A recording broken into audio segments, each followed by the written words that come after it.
pledge allegiance to the flag of the United States of America and to the republic for which it stands, one nation, under God, indivisible, with liberty and justice for all.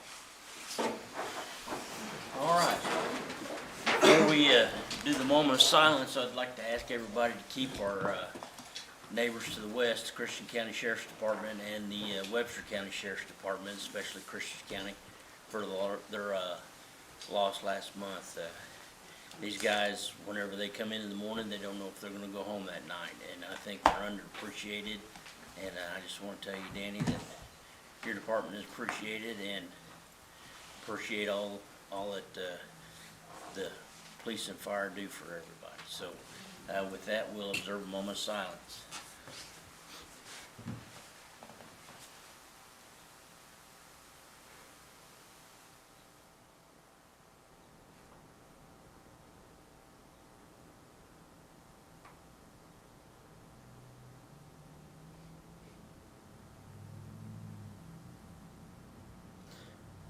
All right, I'll call council meeting of the Mountain Grove City Council, March 9th, in order. We've got some minutes to approve from the last meeting. If everybody's looked at them and everything, I'll take a motion to approve the minutes. Make a motion we approve. Brenda made a motion. Get a second. Second. Carolyn, second. Dean, how do you vote? Yes. Yes. Yes. Yes. Yes. Yes. Yes. Yes. All right. Now then, it looks like that we have the senior center report with Waynet. Okay. Dolores, you go. Senior Center report for February. They served 1,785 meals to over 60. Under 60, they served 27 meals. They served 2,311 freezer meals, a total of 4,123 meals. All right. Fed a lot of people last month. So, any questions on the senior report? All right, we'll move on to Chief Gibbons and the fire report.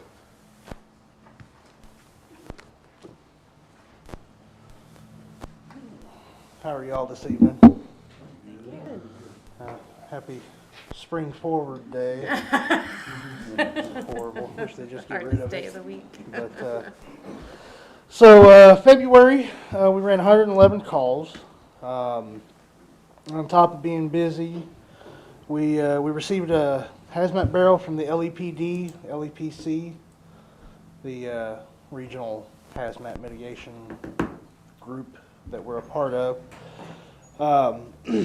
We also got, I don't know if you guys saw on Facebook, we put out advertisement for the BNSF Railway Safety Hazmat class that we're going to be doing next week here in town.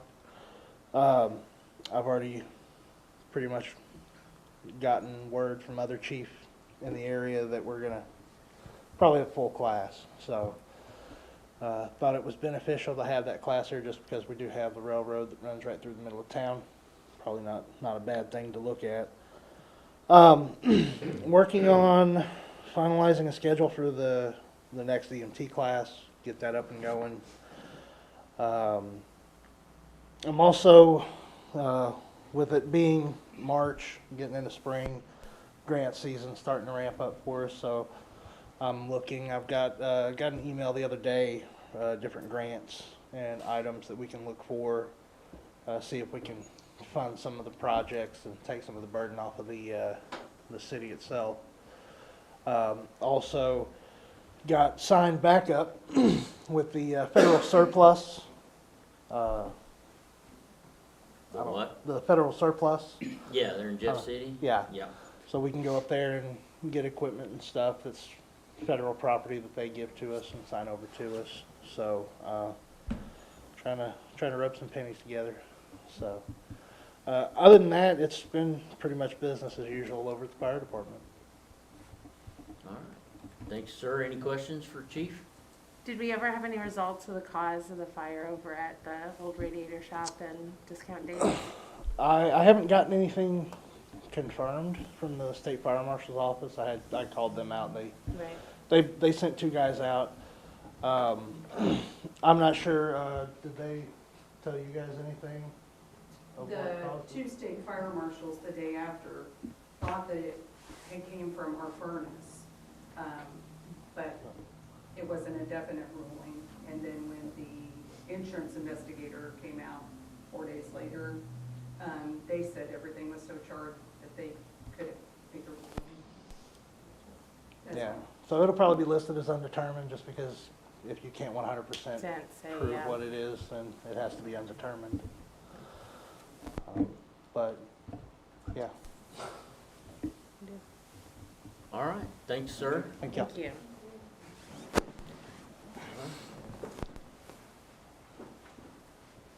Chief Bledsoe? Decent month, 683 calls for service this month. We're up 11% from last year already on calls for service for the month. Is that a good thing when you have more calls? for Job service? security. So, like I said, we're up 11% there. On offenses, we're up 30% for the year. And for summonses, we're up 59%.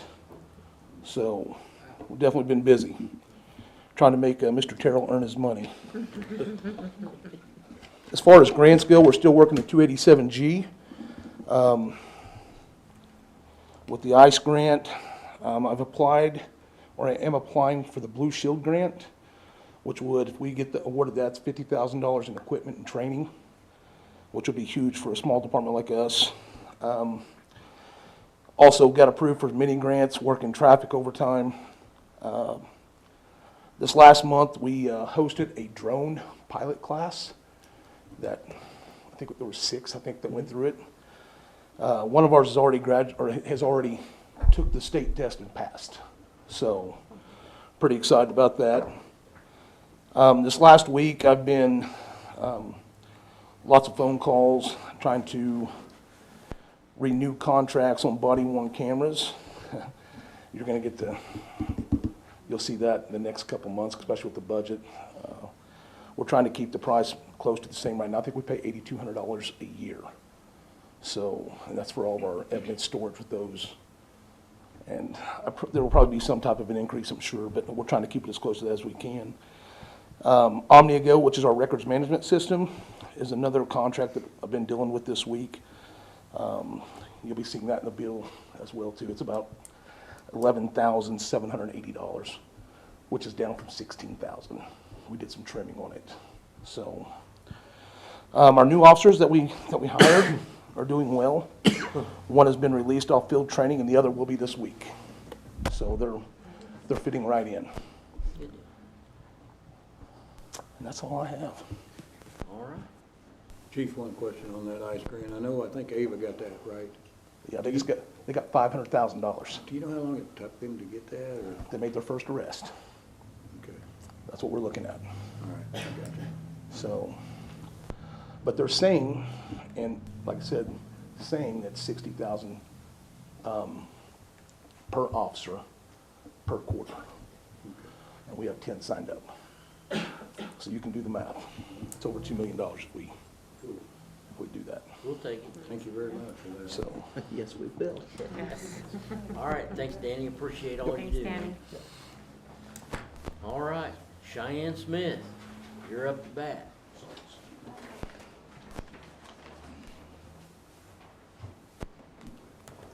Good evening. So our group met last Monday on the 2nd. We don't have any minutes for you to review because it's just informational recap. So since we spoke last week, the group met on the 28th. Some members did and some of you did as well at the Catholic Church. I had good feedback that it was informative. Is Miss Brenda part of that group? I don't think so. I don't Part think, of the what? Christian Women Together group. I haven't started to it. Oh, okay. I was thinking you had. But I heard good feedback from it. And then we have also attended the last chamber meeting at roundtable discussion. There was questions. And so that was a new perspective to hear questions being asked and able to give them informative answers. So positive feedback in that direction. Coming up next Wednesday, the 18th, you'll see in the paper the town hall, the Citizens Advisory Board has sponsored to have that put in the newspaper. Kind of a recap on what we've been seeing on Facebook, just to share that some more. On Tuesday, March 31st, we're going to take some of our postcards and get with the Senior Center and use it as the use tax Meals on Wheels. So we're going to take some of our postcards and put with the meals that get handed out, that go door to door, just as some extra exposure. And then it's a busy week that week. There on the 1st, we'll be on the square for the proclamation at 10 a.m. Our group purchased some blue pinwheels. We put those together last meeting. That was fun, arts and crafts night. Got those together. They're in here if you'll see them. We have 200 of those to go on the lawn before the proclamation and to stay as long as the weather will allow them and not become trash. We also purchased some wristbands that we will hand out at the assembly. That is also on Thursday the 2nd that Chief was talking about. At the Y. So our group's going to pass out some silicone wristbands that are blue for child abuse prevention to go with the proclamation that was the day before. Also on Thursday, we have the Citizens Senior meeting, our big town hall meeting. Has everybody seen that post on Facebook or heard about it? Or told a friend? Okay. So the Citizens Advisory Board will also be paying for and sponsoring that meal for everybody who attends. So hopefully we get a good turnout as well on that. So with lots of questions. And then on Saturday, April 4th is Boots on the Ground. So we're going to split up at the minimum of 2 people. If you would like to join us, we would take more than 2 per ward and go around door to door with some old-fashioned knocking and speaking and informing and educating and hopefully answering any questions we can before Tuesday. So that's a busy week. Any questions? You mentioned last month about the chamber meeting in March. What day is that? It is the first Thursday of every month. So it already happened. Yes, it happened last Thursday. Okay. Yes. And so we'll have one more, which will actually be on the 2nd. And I don't know that I will be able to attend that because we will be at the Senior Center. So we may elect somebody from the group to go there just to continue spreading the word. And the Chamber's been doing a good job. Becca has of sharing the use tax information as well. The postcard, the trifold, and all of that has been shared. It has stimulated a lot of Facebook comments, but hopefully in the process of we're able to educate people on the good that it will do and why it's needed. Any questions? The Thank you. Citizen Advisory Board's doing a great job. I'm just telling you. Really appreciate Thank it. you. I'll let them know. Except for not ordering pinwheels that were already assembled. They don't come assembled. And they're cheaper if they're not assembled. Thanks, Cheyenne. All right. Got some public comments. Jim Dake about the 4-lane utility access. You want to step up to the podium, sir?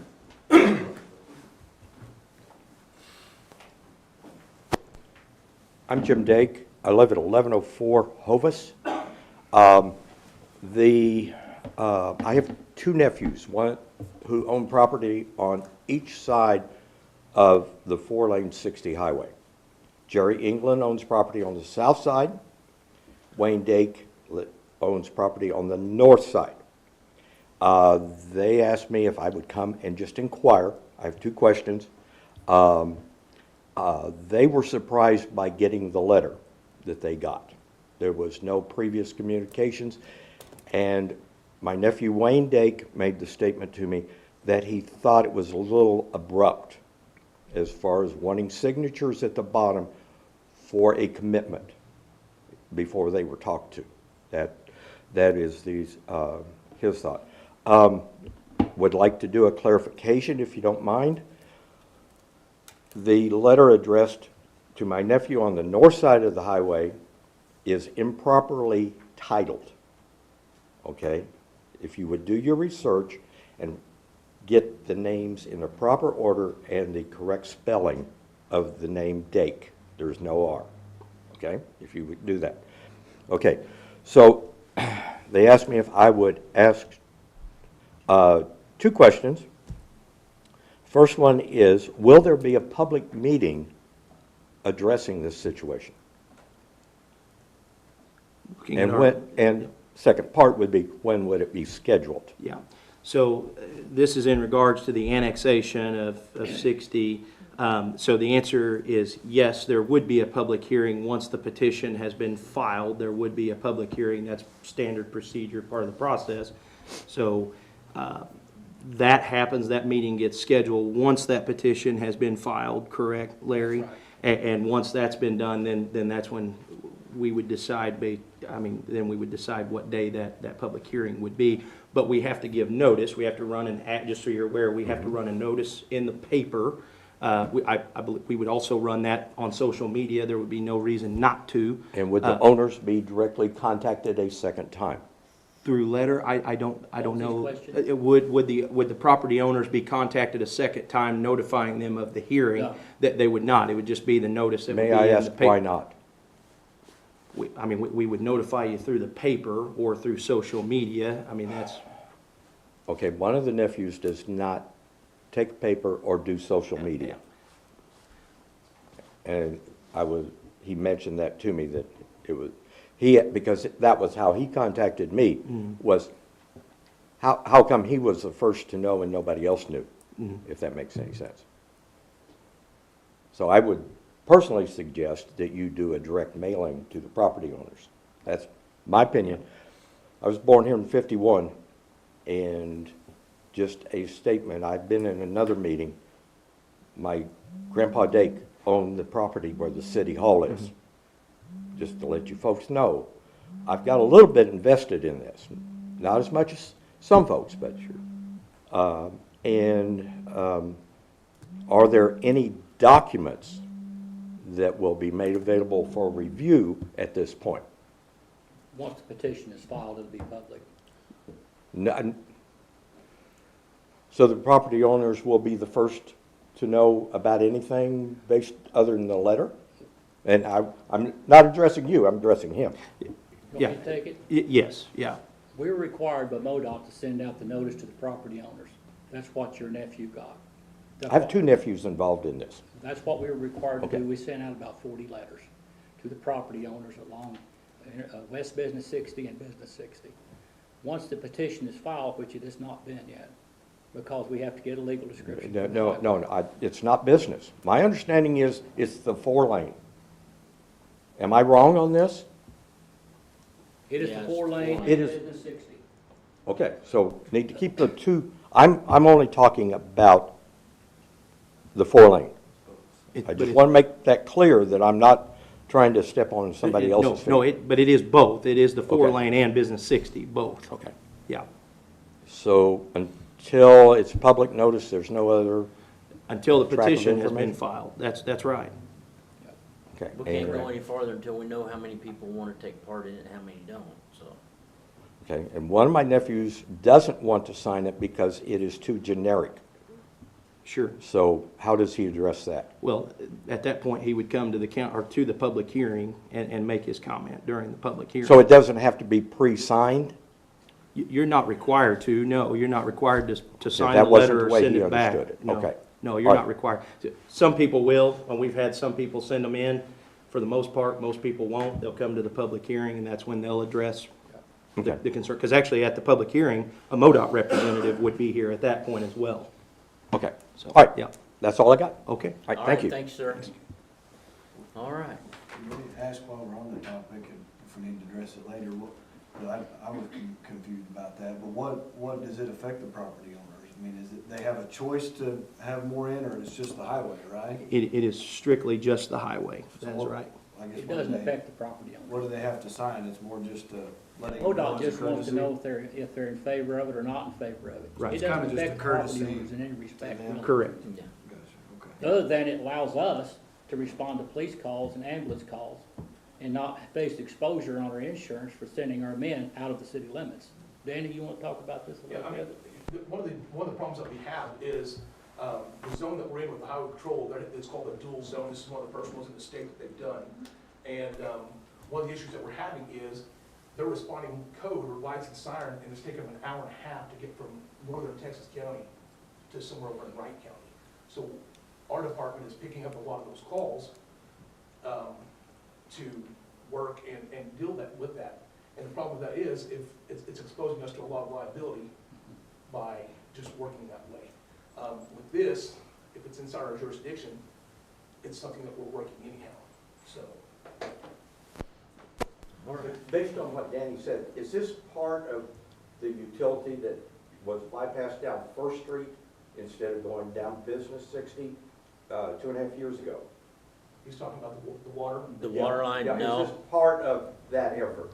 It doesn't matter to me. No, the water line was shorter and easier to run off First Street than it was all the way down Business 60, Business 60 down through I there. understand that Yeah. part, but there was a request and the state told you no on, that Mm, one, I was in the meeting. Yeah, that I'm not aware of, that was, I was in the meeting, Yeah. and the state said it couldn't be done that route, so that's why I was asking. yeah. Yeah, there's too many utilities. Yeah, there's nothing to do with utilities in this project. Yeah, there wasn't enough space. Yeah. Okay. I just wanted to see. This has nothing to do with All right. utilities. Yeah. That's all we have on that. We'll move to the next one. Don Mayhew. Oh, no, wait. Oh, He's you're on the agenda. Okay, Sorry, so he's on the agenda. Sorry about that. Everybody else on the agenda? Okay. Then, Wait,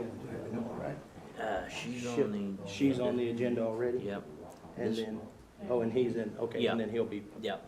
So, okay, so. all right. It's Shelley. So, Shelley. yep. So we don't have any old business. We'll move on to new business. Shelley Smith.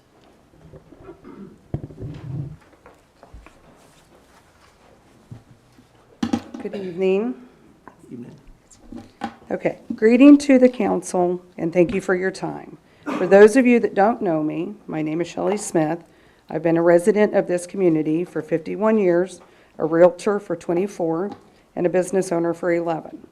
I come before you this evening to speak about the existing zoning in the southeast part of our town. As you are aware, much of the southwest area is zoned for multifamily housing. However, the actual use and long-standing precedence in the most of the area has been a single-family residential homes. My husband and I have been blessed with the opportunity not only to live in the community where we were raised, but also to invest in it. One of the ways that we have done this is by focusing on affordable single-family housing. To date, we have brought 5 homes to the market, 4 of which have sold to newcomers who recognize the value of small-town living in America. Bringing affordable single-family housing to South Street area, an older part of town that had been long overlooked, has been a positive change. Older rental properties have been replaced with homes where people take pride in ownership. Neighbors have expressed appreciation. The area has significant appeal, and reports from city officials say that crime has decreased. Recently, we were told that a property on South Street may be pending with the intention of building a multifamily development. I cannot confirm whether that information is accurate, but hearing it made me feel passionate about addressing the longstanding zoning issue with you all. As someone who took a leap of faith investing and revitalizing in an older area, the thought of reversing the progress that has been made is discouraging. It would also be concerning for families who recently purchased beautiful homes on the street that have been transformed, only to the potential having a multifamily complex built directly behind them. Looking more closely at the southeast section of town, there are roughly a dozen properties that are over 1 acre in size. Some of those properties may be more suitable for multifamily development from a size perspective, although that may or may not be the best use for them. That could be something worth discussing as the town plans for future growth. However, I do not believe that placing a multifamily housing on a half-acre lot surrounded by a single-family home is appropriate. A property of that size would be likely better be suited for 1 to 2 single-family homes, depending on the layout and of the land. Introducing multifamily housing into a predominantly single-family neighborhood can lead to reduced privacy, increased noise, parking congestion, and in many cases, decreased property values. As a realtor in this town, I see firsthand that there is a strong need for affordable housing, affordable single-family housing. Homeownership encourages pride, stability, and long-term investment in the community. As a town, that is something we should want to support. While multifamily housing can serve a purpose, it often functions as more of a temporary housing. In some cases, this can lead to less investment in property upkeep, which can negatively affect the appearance and desirability of the neighborhoods and potentially see an increase in crime. I respectfully ask the council to take a fresh look at the current zoning in this area. Our town is growing, and that is a good thing. The question is, what is the best path forward to support that growth while also protecting the character and progress of our neighborhoods? I'd like to thank you again for your time and consideration. All right, Shelley. Very well said. It's Mark's wheelhouse. My opinion is, sitting on the planning and zoning and working with planning and zoning for several years, they've worked so hard to not spot zone, but I think our zoning is so far out of control now that we need to look at it and see. It's just like she said, you know, there's areas where you have single families that's in a R3 that they can put up. Well, anybody that drives down South Street can see what they can put up. Over there in your neighborhood, you've got the duplexes down that street. Gentleman over on Hova Street had to buy a lot because somebody was gonna buy it, put a duplex next to, in between two $150,000, $200,000 homes. But I think it's something that needs to be revisited, and it's a concern, you know? Shelley, I guess when I was pretty new on council, probably 2 years ago, when planning and zoning was gonna try to just start fresh on it and rezone everything, and I guess there was enough concerns it kinda got halted. So that's what made me think of when you were saying that they did have the same idea a couple years ago. And, Right. and it No, I just thought kinda, you guys had, I thought planning and zoning was working on it. They was, but we had several builders that come in that were against it with the same argument, you know, they're investing in the community and, you know, they're tying up a lot of money and, you know, they didn't think it was fair. And It also needs to be fair for property values yeah, of existing residents. that's true, and that was our intention. You take, I mean, you look over there on Byer Street and Kendall, where you're gonna put like 10 duplexes, and they're gonna be right in the middle of single-family residences all the way around. You know, so I think it's something that needs to be revisited. There is a planning and zoning meeting Thursday. Is that We'll be right? here. Thursday? We're already, Okay. yeah. Okay, so I think it's something that needs to be revisited, and we need to hear all sides, and we need, if we're gonna proceed to this, we need to get it out to the public and make them understand that we're not trying to discourage building, we're just trying to encourage proper building. they're both important. So- Correct. In their spaces.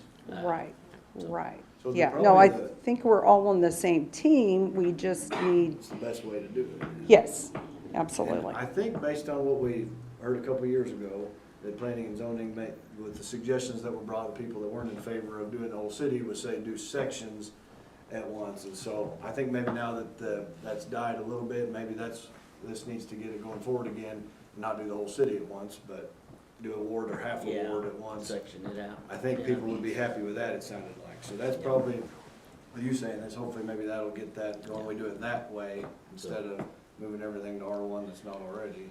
Maybe Thursday we can come up with a plan to go ahead and proceed to get it, a starting process. with Right, it. we just need to start. Because that is the process, it has to start with planning and zoning, you know, they don't wanna step on their toes and then Right. come to us after, but I Right, think and that's I'm not sure what protocol is, but I knew the first step would be to come and address you all. I do know we have planning and Well, zoning. And I think that was a wise move, because in the end, I think it'll take a vote of the council to rezone an entire area, so you've already made them aware, rather than just coming in, you know, with the plan saying, well, we really don't know or what's going on, now you've kept us in the loop and. Right. And just, you know, I mean, it's, all of us love the town that built us, and, you know, for those of us that are passionate about, you know, investing, and I just see that it's a problem, it's been a problem, like you said, and I think that we just need to, you know, we're all in this together, and how do we make it better? You know, how do we make our town stand out? And so I would be. Mr. Mayor, how long does it take to take 5 blocks and update the zoning? It'll probably take 60 days, 90 days, somewhere there, because we got to send notices out to everybody within so many feet of that. And I think, like I said before, if we start with an area and then move on to the next area. It's another one of those, Dale, they have to send a letter to everybody that lives within 180 feet, and then there's a public hearing. Yep. And then there's more paperwork after that, so yeah, I agree, it's at least a 90-day process, if not longer. But that, just to answer your question, that's what the process is. It's like eating an elephant, one bite at a time. Yeah, that's right. You gotta start, Earl. That's right, you gotta start. Yeah. It's true, yeah. Well, I mean, anything I could do, I would be here for it, because I see the need. You know, And try to, and maybe bring, later on, okay, these would be the best places in town for the apartment complexes, and that way they have. correct, yeah. Way to identify that and. Just like we have satisfy mobile those home people. parks, Yeah. that's, if you want a trailer, that's where that needs to be. All right, thank you. You're quite welcome, thank you all. Thank you. We'll move forward on it, hopefully. All right, next we have State Representative Don Mayhew. We'll let you get up and talk this time. All right. Yeah, no, I just do that very infrequently, right? Before we get going too far, though, I was wondering if I could borrow your chief of police for a little while. If he can come up with $2 million, I've got a little job for him to do where I'm from. But so I'm State Representative Don Mayhew from District 124, which is Miller and Pulaski County. So you're probably asking yourself what I'm doing down here. Well, I've happened to meet Councilperson Clark a week or so back, and got to talking to her about some of the stuff that we'd got done for small communities, and that I'd gone around to the communities in my district and you know, got them up to date. Because a lot of times what happens is we pass stuff up in Jeff City and you don't find out about it until somebody at a MML meeting or something says, oh yeah, by the way. And so some of my communities were a little bit concerned that they were finding out about it after the fact. And so I just kind of made it a point to go around to them. Well, then that got me volunteered to go help some other state reps out, and because I already had the spiel put together. And so I just wanted to give you a little bit of an example of some of that stuff. So last year, I got finally, after 4 years, well, actually 5 years, got a bill passed that allowed for small communities under 2,000 to appoint people from outside the city limits to planning and zoning and utility boards and things like that, because they were always having a problem getting a quorum. And so they couldn't get anything done with the utilities board in one small community, which meant that the council couldn't take it up because they couldn't get a quorum. But there were business owners in town who were more than happy to serve. The only problem is that they lived outside the city limits. So that was a bill we passed last year. If you live within 5 miles of the city limits and you own property, or you're a business owner in town, then the mayor can appoint you to a board or a council. Now, of course, that's for under 2,000, but I was talking to one of my communities that's 5,000, and they said, well, hey, you think you might be able to move that number up a little bit, because we got the exact same problem. And so we are trying to get that done this year. So we'll see if we can do that. If that's a benefit to you, then hopefully you can take advantage of it also. The bill that we actually got passed on a House bill and on a Senate bill last year, but the Senate left town on Wednesday and left it laying on the table. All they had to do was pick it up, TAFP it, which is just vote it, and then it would have been done. But they decided they'd leave early, and that and 2 or 3 other things I had on there would allow a city to only have one hard copy of their ordinance book. I don't know how thick your ordinance book is, but I'll bet you it's pretty thick by now. And so current law requires you to have 3 copies, and you can imagine the trouble, I'm sure the city administrator can tell you, about pulling those books apart and getting hard copies of those put in there. But if you have it online already, not much need in having having 3 hard copies available. You certainly would want one. And so if you do have your ordinances online, then you would just have to maintain 1 hard copy. That will pass this year. I think we've got it on a bill that is going somewhere. One that was a really good bill that's starting to affect more and more communities was what is House Bill 2099 this year. We actually passed it last year. It was a squatters bill. And so property owners more and more are running into the problem of, they end up buying a piece of property and you show up and there's somebody living in the house that was supposed to be empty. When someone passes away, these folks are taking advantage of that situation and moving in and claiming they have a right to be there. And it's just like pulling teeth, getting rid of them. It takes about, for the folks in real estate, it takes about 90 days in the summertime to get someone evicted. And so this bill, it passed last year, but the bill that it was on got thrown out by the Supreme Court, not because of that part of it. It had to do with backyard chickens. This is what got the Supreme Court all up in arms over it. But that will pass again this year for sure. I don't know when, but it's moving through the system pretty quick. The only change that I made to it was that the old version of the bill last year required that there be a structure on the property. Well, what I was running into and what we run into on these rural properties is somebody just finds out that you're a out-of-town landowner and they just move camper in. And so same problem. So I had the bill sponsor add that part in there too, that it covers vacant land. Unfortunately, we're going to be seeing more and more of that kind of thing even down here in our rural areas. Franchise agreements, this comes up every year. So where you've allowed a utility to go in place along the right-of-way, well, the utility companies, if you widen that street, they want the city to pay for the relocation. Well, that wasn't part of the original agreement when they went in there. The other thing that I have a real problem with is a lot of these fiber companies are getting government money to put that fiber in the first place. That's right. Right? So I got a real problem with having to pay for that relocation whenever the city was just basically doing them a favor by allowing them to put it there so they wouldn't have to buy an easement off of the adjacent landowner. That actually got a lot of traction last year. This year, I think MML has done a little bit better job of fighting back against it. But the cable companies and the telephone companies and all of them, they got a lot of money. So sometimes they get what they want.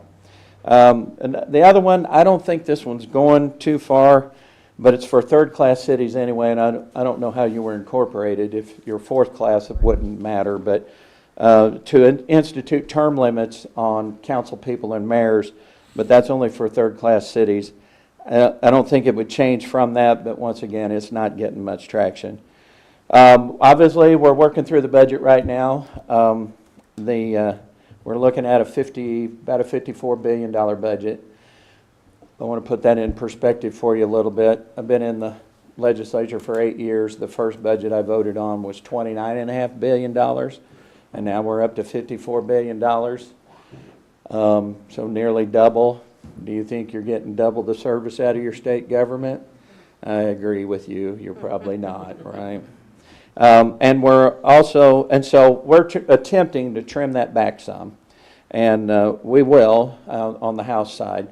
I think we're going to be in better shape on the Senate side this year. We've got a better appropriations chair that we can deal with a little bit better. So we'll probably actually see some real budget cuts for the first time in a long time. We actually blew $6.5 billion in reserve in basically 3 years. It just frustrates me to no end. I mean, you know, the old saying, the only thing worse than not having enough money in government is having too much money in government. So we sure made sure everybody had their own electric dog polisher and battery-powered charger and other useful things. And so we spent a lot of money on stuff that we could have lived without easily enough. We also are going to see and have several bills on property assessment.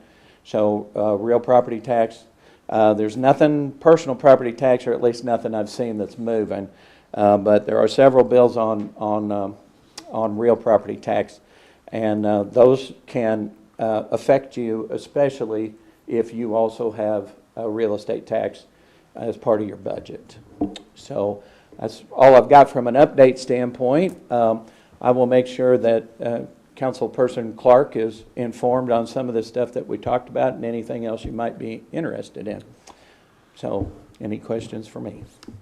Well, we've got a sewer plant we'd sure let you pay for. Yeah. If you've got any extra money, if you've given away electric dog toothbrushes, So we're sewer plant. We're going back to the good old days when the state doesn't have any money, unfortunately.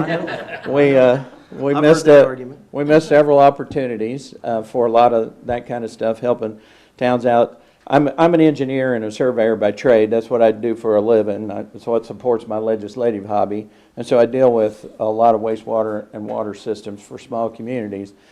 And a couple of things came down as unfunded mandates, and I don't know if you've experienced it yet, but the state was forcing an ammonia limit down on our small towns. And I don't know what kind of treatment plant you got, but the average one in a town like this is probably an oxidation ditch. And doesn't have any trouble getting to an ammonia level of 1.6 milligrams per liter. But this new mandate was 0.6 milligrams per liter. Well, that doesn't sound like much. The reality is that's by building a brand spanking new treatment plant and a different technology. So years ago, I tried to explain this to DNR. It's like, well, not everybody's got big, huge piles of cash that they can raise their rates to $115 a month.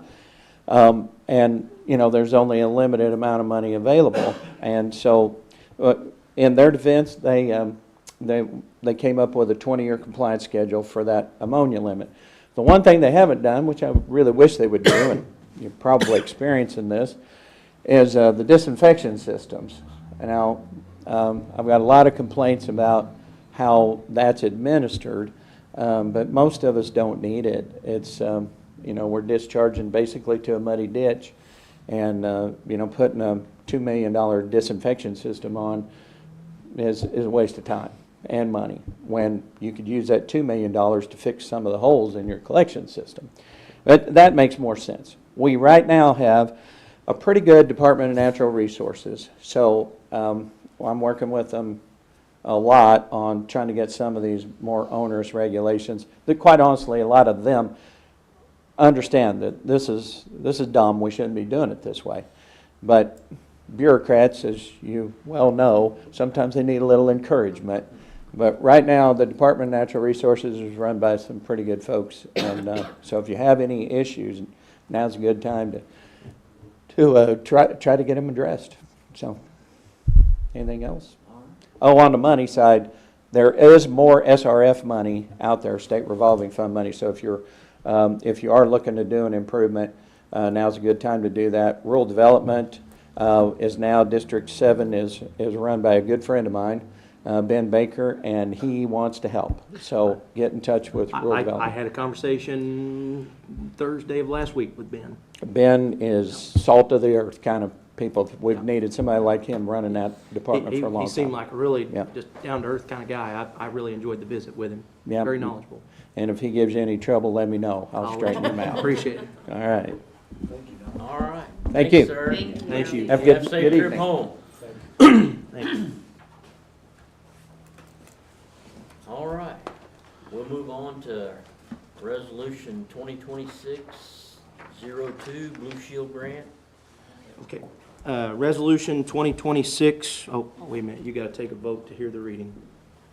Sorry. Need a motion to hear the vote. Dean made the motion. Need a second. Jamie seconded. All in favor, or Dean had to vote? Yes. Yes. Yes. Yes. Yes. Yes. Resolution number 2026-02, a resolution of the City of Mountain Grove, Missouri, demonstrating its commitment to public safety and the reduction of violent crime within its jurisdiction.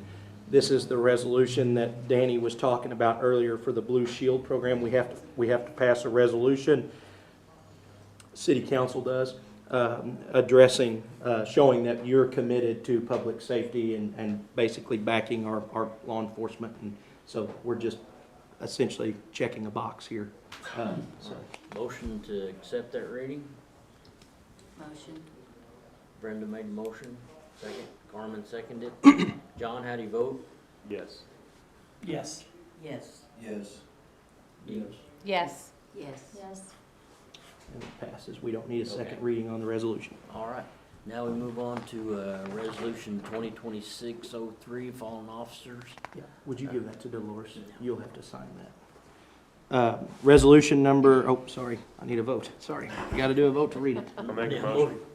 John made the motion, second. Jamie Second. seconded. Dean, how you vote? Yes. Yes. Yes. Yes. Yes. Yes. Yes. Yes. Resolution number 2026-03, a resolution of the City of Mountain Grove, Missouri, honoring the ultimate sacrifice of Christian County deputies Gabriel Ramirez and Michael Hislop, and ordering flags to be lowered to half-staff. And so this resolution is one in which the mayor would sign, and we will send to Christian County, letting them know that we stand with them and we respect all of the service and honor the service of the two fallen officers. Need a motion to accept? Make a motion. Dean made the motion. Second. Jamie seconded. John, how do you vote? Yes. Yes. Yes. Yes. Yes. Yes. Yes. Yes. You don't need, and that's the one you'll sign, so give that to Dolores. All right. Next is the administrator's report. Okay. I'm gonna do something a little different tonight.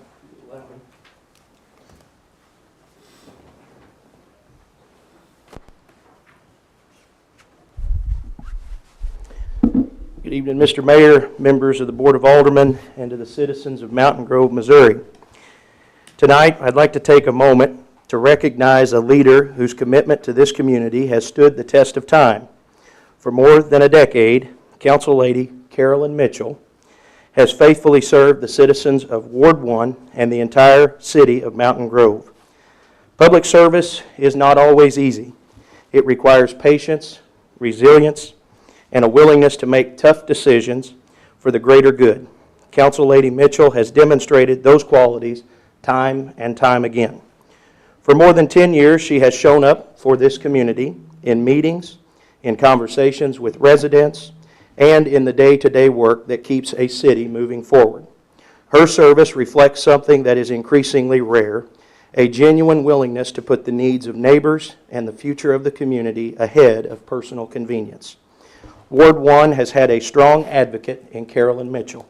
She has listened to the concerns of her constituents, worked collaboratively with fellow council members, and helped guide important decisions that impact the quality of life in Mountain Grove. The progress of our city continues to make, is built on the foundation of individuals who are willing to step forward and serve. And Council Lady Mitchell has done exactly that. More than anything, her tenure represents consistency, dedication, and a steady voice for the people she represents. 10 years of service means 10 years of evening meetings, difficult conversations, thoughtful votes, and a continuous commitment to the well-being of this community. So on behalf of the City of Mountain Grove, we extend our sincere gratitude for her leadership, her time, and her dedication to public service. Carolyn, your work has made a lasting impact not only on Ward 1, but this city as a whole. Thank you for your service and thank you for investing more than a decade of your life into making Mountain Grove a better place for everyone. Ladies and gentlemen, would you please join me in recognizing and thanking Council Lady Carolyn Mitchell for her outstanding service to the city of Mountain Grove.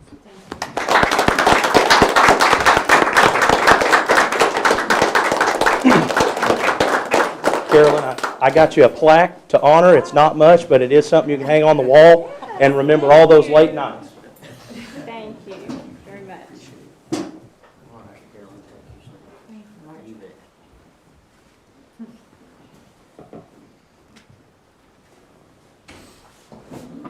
All right. Let me give you the update on the sales tax.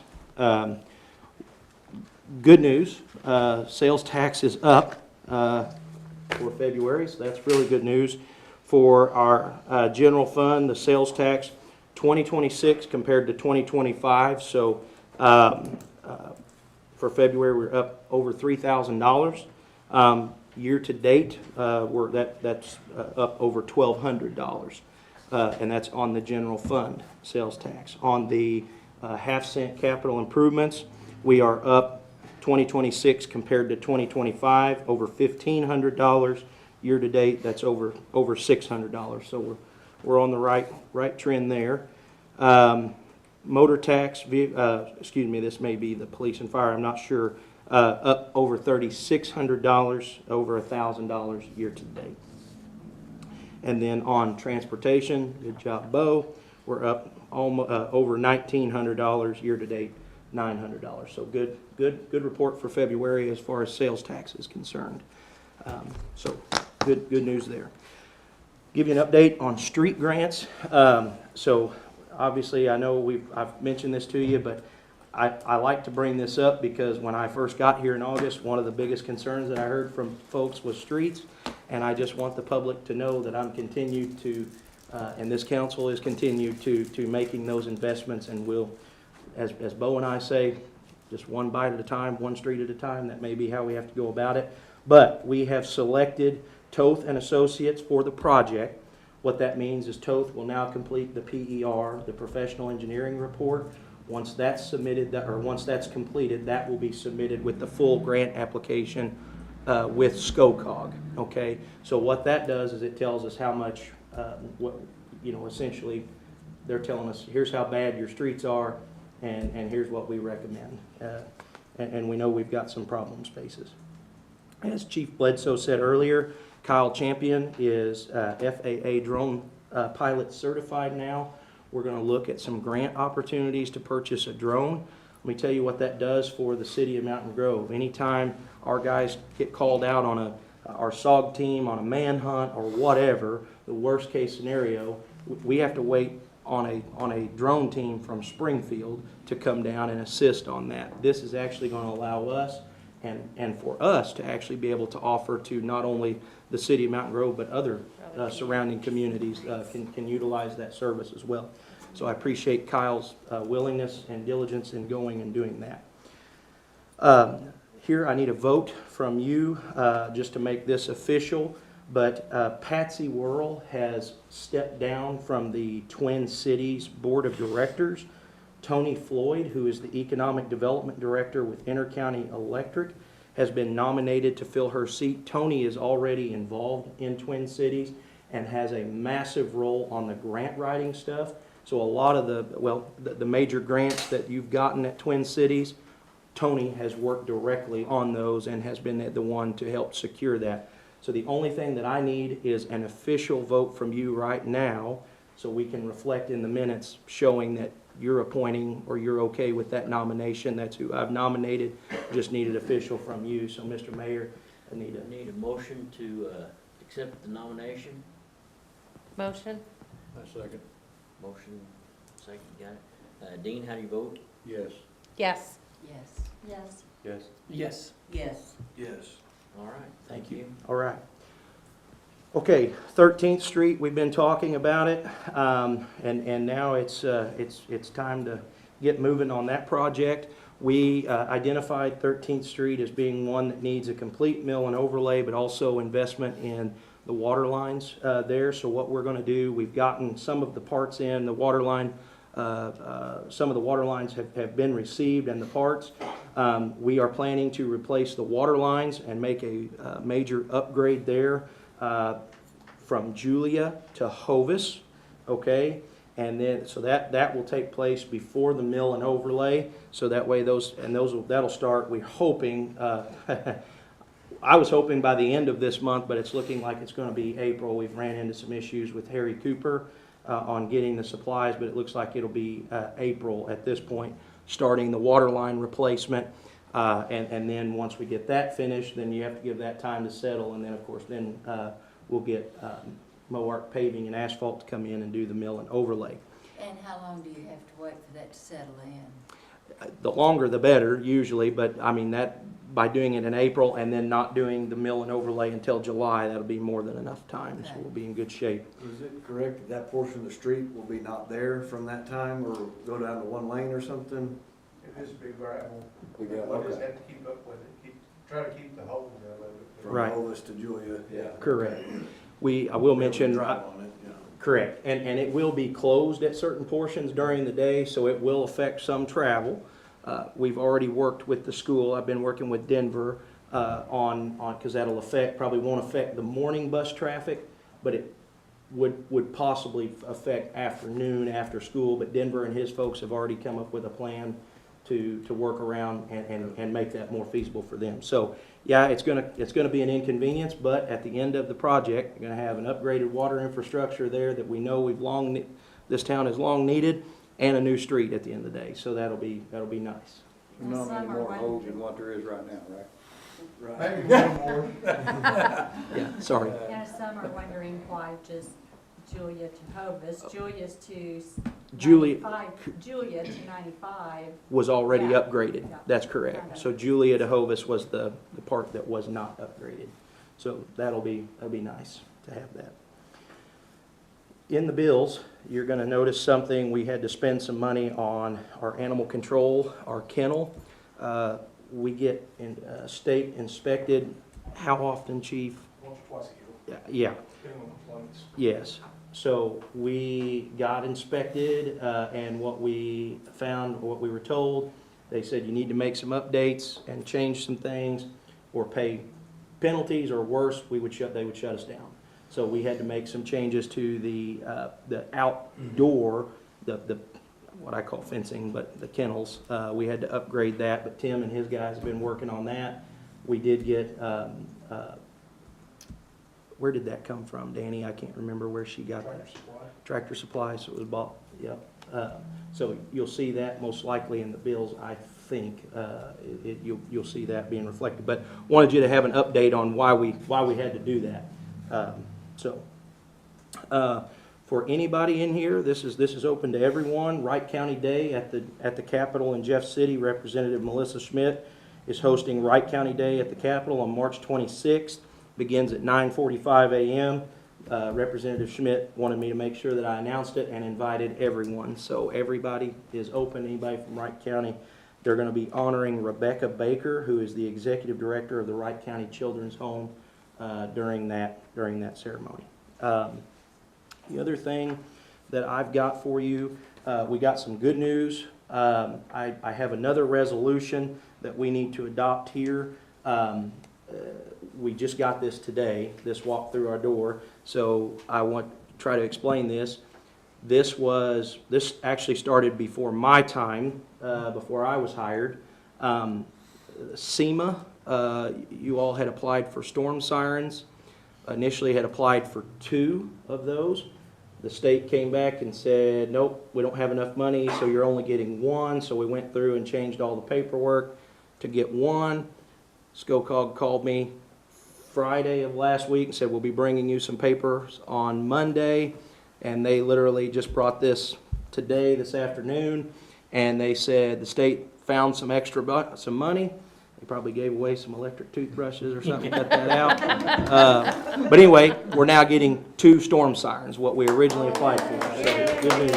So city will get that. So I need a motion to read.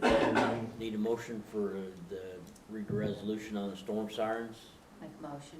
Brenda made the motion, second. Second. John seconded. John, how do you vote? Yes. Yes. Yes. Yes. Yes. Yes. Yes. Perfect. All right.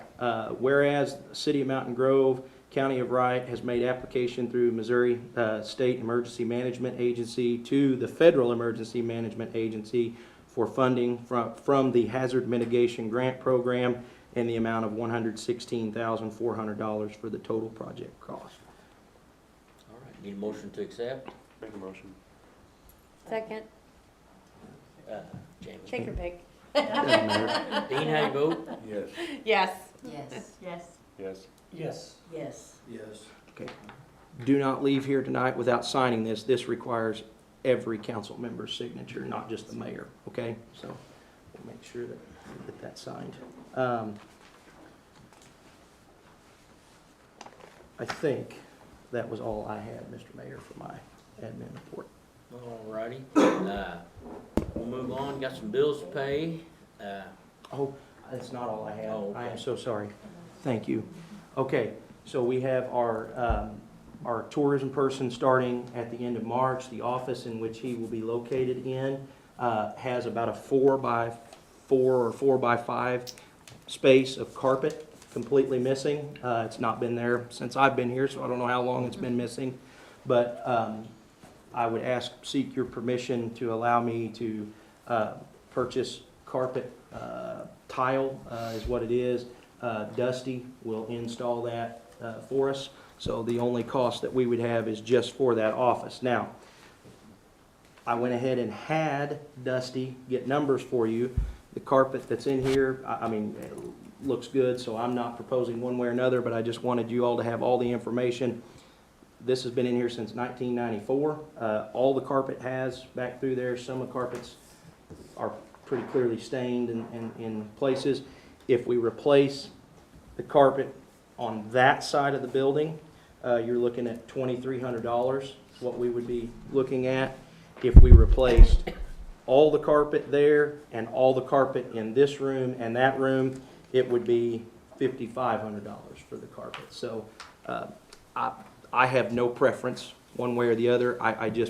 The only preference I have is, in fairness to our person starting, we definitely need to at least take care of his office. In my opinion, this looks pretty good, I don't disagree with you, Brenda. so I wouldn't be for replacing this end of it. Okay. So for clarify, that price you mentioned, is that's, The 2,300 is for that office, my office, Dolores's office, Sarah's office, and Linda's office. So that's for the that's four the whole offices. project, or that's just the materials? That's the materials we would, and Dusty's installing, so all So we they have do to it on buy. their normal time, we don't have to Correct. pay them? Correct. Hourly, Dusty okay, would come here to gotcha. do it, correct. Okay. Yeah. That's it? But, again, I have no preference. It's, the only preference I have is that we definitely need to replace what's in that one, because there's a 4x5 section completely gone. So we have somebody coming in there, it doesn't look good, that's not professional at all. So I'm open seeking your opinion and your input tonight. I wanted you to have everything, so it doesn't matter to me one way or the other. I think just the half that needs it, and, because especially if it's not gonna be that big of a savings to do the rest, I mean, it's just about double Yeah. to do the other Yeah, side, so. if it were me and I were sitting in your chair, I would suggest Yeah. that half I'd of the rather be building. a little more frugal. Absolutely. And I'm all about saving a dollar, Yeah. guys, so Yeah. I brought it up because we have somebody that can actually install it, so you're not, that's literally, Yeah, we're buying material. right. Right, so, anyway, I agree. I think in here and in there, looks pretty good. I wouldn't touch it. Yeah. But we do have several spots back there that, Yeah. my office looks pretty good, to be honest with you, Well, that's much but. more traveled over there, Yes. so it makes sense that Yes. that would be worn more, so yeah, I Yeah. would say Okay, that makes sense to well, me. with to your just do the blessing, then I'll other side. move forward with that. I mean, it falls within my purview, but I just Yep. wanted to, want everybody to be on the same Get page, it so. on. What color? I had something like that, it matched. It was the nicest thing they, Isn't We'll have plaid, opinions when we come to that. politician's favorite color is plaid? I let all Yeah, the I think ladies so. look. Good. What's that? Isn't plaid a politician's favorite color? Probably is, I'm sure. All right. That is all I have, thank you. Mayor. Now we'll move on to the bills. Everybody had a chance to look at them? Also on the bills, I'll point out, you're gonna notice, on the fire department, that was the protective gear. I think we're required to replace that every 10 years. So, that expense won't be there for 10 more years, hopefully. So anyway, just so you're aware, that was kind of the one that stood out to me, so I just wanted to bring it to your attention. What's that under? I'm sorry, it's listed as Sentinel Emergency Protective Gear.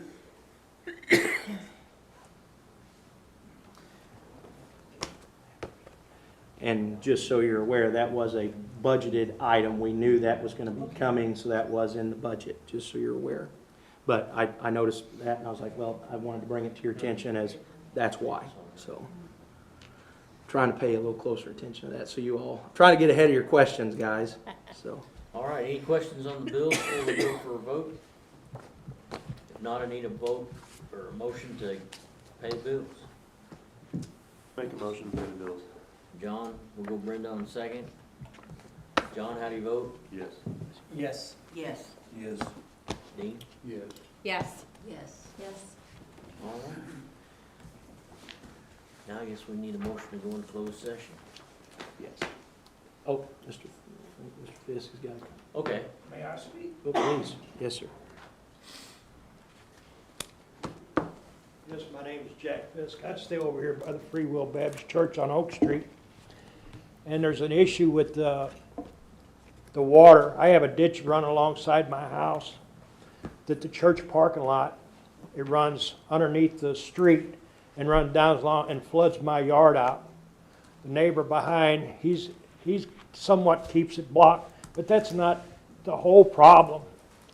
A lot of the problem also, I walked around with the people from the church tonight, before I came to the meeting. If you go down to the, down on 95 on Oak Street and Highway 95 or Harker or whatever you want to call that street, it changes names or whatever, but the culvert pipe is plugged up from one side of Oak Street from the church to the other, and the lady's house down the way is plugged up from one side to the other, plugged up, and then it's plugged up. There's probably a 16-inch pipe going down across Lake Street, where it turns the corner, on 95 on Lake Street and Harker or 95, and it's plugged up. There's no way this water's draining. It's draining, and it comes down through the back and comes back into the back of my yard, so I get all that water. And I've been asking, please help, please help. I'm asking, please help. Somebody can make a phone call. If it's the highway department, whoever's issue that is, can you please, somebody, address it? And can somebody please address that ditch that runs alongside of my house? I do my part. I was told if I don't keep it clean, I'll get a ticket. But nobody else, if everybody in that block area, if somebody would just give us a helping hand over there and allow that water to flow down through those ditches, maybe some of these people would help keep them clean. You drive down through 95 around there, it looks like East St. Louis. All the garbage all in the ditch. And it's uncalled for. And if somebody would help me, I'll get out there and I'll pick trash up every day. You know.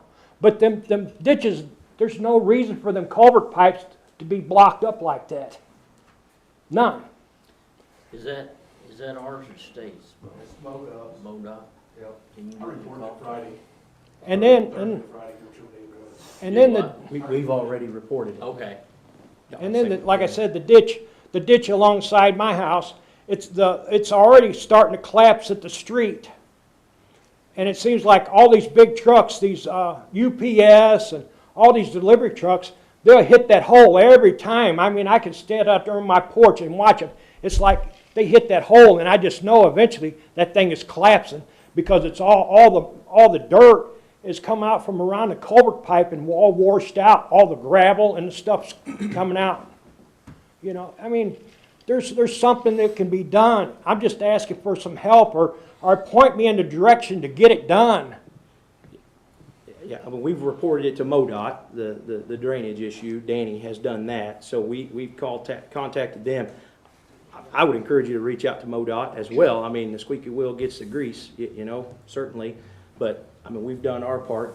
Bo and I actually did drive over and take a look. You know, we actually looked at the possibility of a culvert running down through that ditch that he's talking about. Our assessment, and I'm looking at Bo here because I want him to weigh in as well, but I think the culvert is going to cause more issues for you personally. But if they clean out all them other culvert pipes that are blocked up all down through around there, I mean, the water, it just pools because there's so much rain. And not only that, I mean, I'm not too familiar about building codes, but I do believe there's a code about putting water, having so much space, a green space to be able to take on the water instead of pushing it on your neighbors. I mean, the area of the church roof is huge. The parking lot is huge. There's nowhere for the water but to run in my yard. I'm sorry, but I mean, I cry almost every time it rains. I do think from my, I did hear a little bit from, you said meeting with them today, and I think we're starting, I mean, it's slow, but starting to get a little traction that, like you said, we get the state's help, we can alleviate some of that, and then I think we're starting to make a little progress on maybe getting with the neighbor behind you to dig some out. So I think we're gonna stay with us, and I think we're gonna start slowly making progress now that we're to this point. I think we're better than we were, you know, last year, that we're actually got a little more idea of it, I think, so. Are you speaking on behalf of the church now? Well, a little bit, I just heard from them before I came over here, the ones that talked to them, and they some of the guys there looked too and said. Yeah, we all walked around it. We can help it some by getting the state's part cleaned out, and then maybe, you know, maybe the city on the city street can look too, but that thought it would help relieve some, and then get the neighbor. The problem will just be, who's gonna do the work in the neighbor's yard is yet to be determined. But it sounded like to me, they were willing and agreeable. Yes, they were, but I just learned that, so that's the first step. But yes, they were. Being here before. Yes, I've been doing this for 6 years. I've been pleading and pleading and pleading. It's got my floors rotted out in my house. So I do believe we're closer today than in the past, that actually, at least from what I know, we've gotten something started. Now we just have to do the right things, yeah. And like I said, there's so much garbage in that area, you can drive around, and if people they just don't care no more because nobody else seems to care, so they just, why do anything? Why pick up and clean my neighborhood up? It's What trash. I saw, it is obvious you keep your yard the best of anybody around, and that's kind of you know, I hate for you that other people aren't gonna do the same, but I do observe that you keep yours picked up and cleaned out. Well, you know, the neighbors he's talking about directly behind him are not in violation of any city code. Right. So our hands, I mean, there's not a whole lot I can do. I mean, one of the issues is there's some trees in that ditch. I can't force somebody to cut trees out of the ditch. I mean, The other issue is they don't, what I understand, have the funding to do it, hire it done either, yeah. The other thing we're up against. well, it's, like I said, it's not only, it's the whole picture. It's not just that ditch. Right, so I think, like you said, what I understand, if we can get the state to help, that'll help some of it. That'll be a starting place to keep a little bit off of you, and keep it out, running down your street out toward the. And then 95. like I said, as far as the church there, they could sit there and run that, and plug that hole up on their side and run a ditch going along and going up to Lake Street to Lake Street and let the water run down the street. At least it's traveling and away from the homes. Not going down, not coming down a piece of culvert pipe and alongside my house. I'm not following you there, I'm sorry. Well, okay, over there on Oak Street, Which is the if- one you live on. yeah, behind those buildings there, if they take a ditch, a small ditch, and just kind of trench that out to Lake Street, where they built them buildings there, and so the water would run down the street. At least Lily Lake's right up the way there. All right. I mean, I'm just asking for some help, please. Well, Please. we talked to MoDOT, and I think they went over and looked at it, and maybe trying to work with the neighbors behind you and get something accomplished there. And I will follow up with MoDOT. I will stay on them. So, I mean, that's the best I can do, is stay on them. Because our hands are kind of tied as to what we can do on something that is a MoDOT Yeah. maintain. Because if we come in there and do something and something happens, then the city is liable That's- for Absolutely. anything It'll be else. our So, bills, like so you our said, hands are kind of When tied that in part of that the street sense. does go in, that is. Yeah, gonna but be our when city's- that part of the street collapses, I'm really gonna get a dose of it. And that should be fixed. Is the culvert too small by engineer standards, or is it just clogged up? It's. Culvert, not, the one that he's talking about is not clogged up, it's starting to rot out, yes. It is right We're now. going to have to think about replacing it for too long, but it's not clogged up. It's not clogged. No. Is it, the problem is, once it gets through that culvert. There's not enough slope then, is that the situation, or?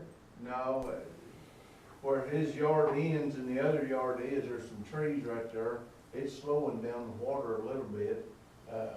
Kind of flattens out. It kind of Over there, flattens too. out in that back part of that yard right there, and it's gonna hold water to a certain extent. But that's the reason why I was saying if they take a ditch and run up Oak Street, down to Lake Street there, just a little ditch, and help get that water away.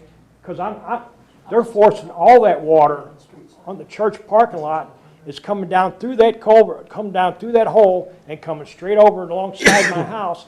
And even their green area that's supposedly taking on some water, it's even running off of that and keeping that pretty much dry over there, because it's all running underneath the road this way across on Oak Street, but on the church's side, and running this way down alongside my house. And I was just, like I said, there should be a way that if they could take it and run a ditch going up to Lake Street and let some of the water run that way and plug this up over here. You know, and there, like I said, there's so much stuff in that ditch on. It's not only the roots of that tree. I mean, I'm sorry, but it's not. All right, well, Anyway. Anything you can do can help. we'll try to do something. Help me, please. That's all. All right. Now I need a motion to go into executive session. Motion? Jamie and Dean. John? Yes. Yes. Yes. Yes. Yes. Yes. Yes. Okay, we will need to take a break first, or? I need to use the restroom, if that's okay. You'll join us in closed? Yep. All right. Any questions? I wanted to offer for you, but